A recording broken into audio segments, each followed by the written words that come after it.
Okay, Assalamualaikum and salam sejahtera students. We're going to continue with the water and solution. Okay, water and solution chapter 5. And we're going to learn today about the principle of water evaporation in our daily life. This means what are the things that we do, okay, related to water evaporation.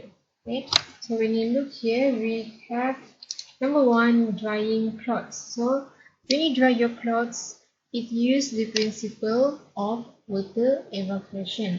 Just when you dry your clothes, okay, it uses the principle of evaporation, and that's how your clothes become dry. Okay, because of the heat, because of the water has been evaporated on the surface of your clothes, then your clothes will dry. Okay, so number second, drying hair. Okay, so drying hair. Then we also have drying agricultural produce. Okay, and also drying fish and prawn, macam ikan masin, right? Like salted fish, and to cool the body and also to produce the common salt. Okay, so I have a few pictures, so I'm going to explain to you, okay, about the principle of water evaporation in our daily life. So here we can see drying clothes. Okay, so drying clothes. So how do you dry your clothes? So if you um, if you remember the meaning of evaporation, evaporation is only the how the water loss. Okay, how the water loss on the surface, on the surface of the water.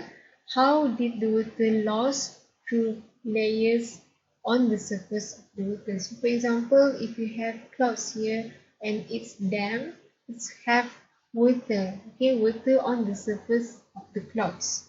Okay, it has water on the surface of the cloud. So when you have like sun, okay, when you have sun, evaporation will happen. Okay, evaporation will happen. So it means the water will loss through the heat on the surface of the clouds. So that's what evaporation happen in your daily life, and that's how your cloth dry up.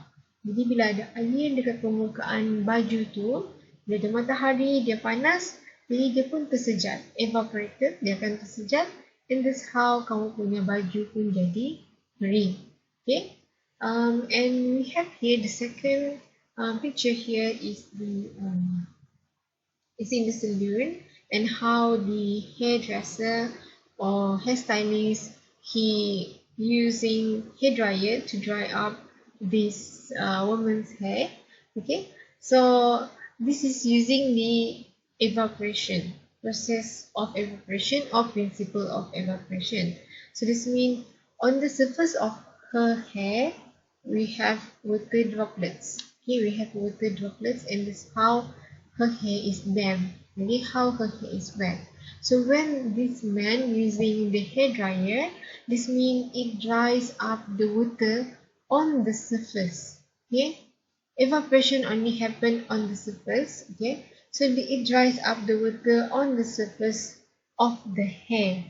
So and that's how the woman's hair dry up. Okay, because the water will loss on the surface of the hair, and that's how her hair dry up. So maksudnya ada air dekat permukaan, okay? Sebab evaporation ataupun penyejatan ni dia cuma berlaku dekat permukaan sahaja, okay? It will not happen throughout the liquid, but it will happen only on the surface. So, and this how the water dry, and this how the water, okay, macam mana air tu disejat, okay, evaporated on the surface of her hair, and then dia pun kering. Okay, and we have another one here is the how people dry up their salted fish, how people make salted fish or maybe salted prawn. Okay, so macam ni lah mereka buat ikan masin. So they put some salt and then they just dry it under the sun. So from the process of evaporation, okay, this fish or any fruits, okay, they dry up under the sun. That means it loses water. Okay, it has water on the surface, but it loses the water from the heat of the sun.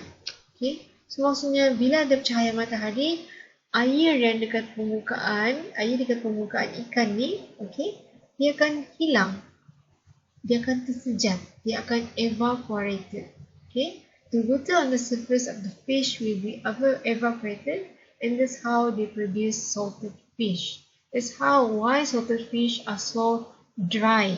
It's because the water has been evaporated from the surface of the fish. Okay, then we're going to look here. Evaporation of water in daily life.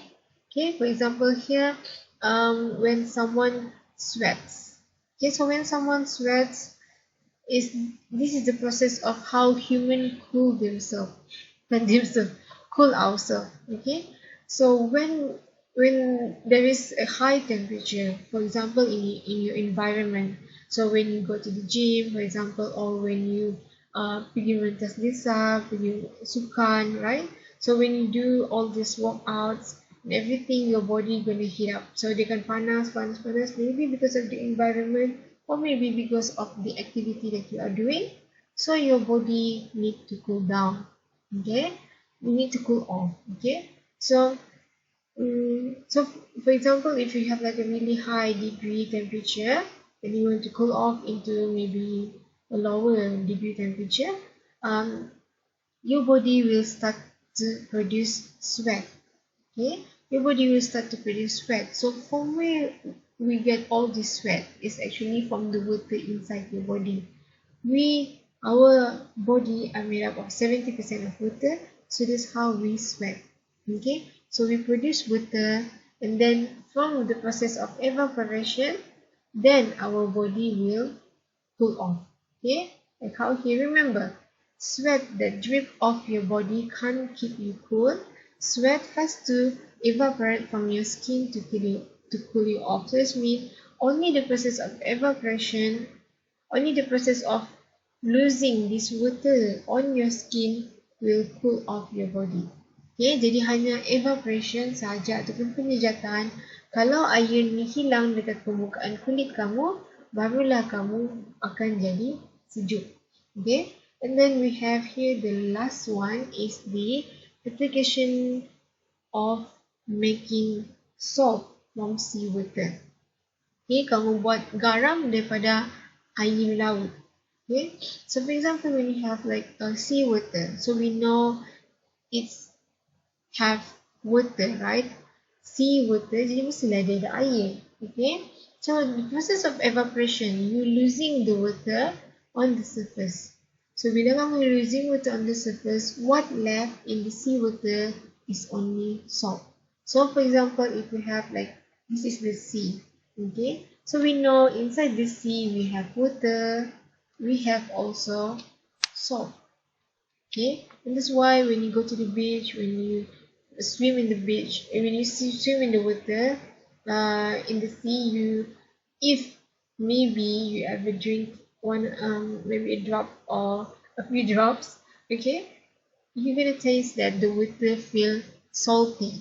Why? Because in the sea we have water and also we have salt.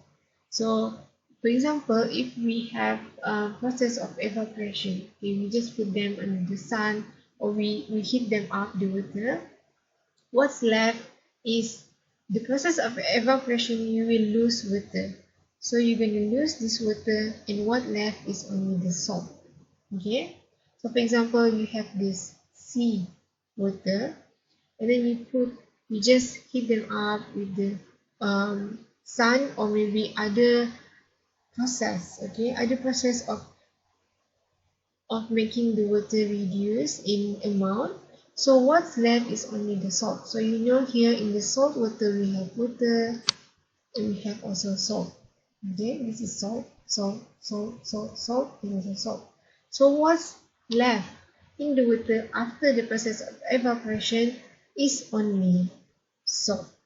Okay, sebab evaporation tu yang akan buat air tu hilang.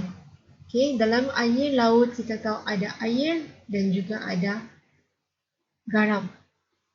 Jadi bila penyejatan ataupun evaporation berlaku, hilang air, tinggallah garam ataupun tinggallah salt. Okay, so if you have any question, you can always ask me. Okay, and we will meet in the next video.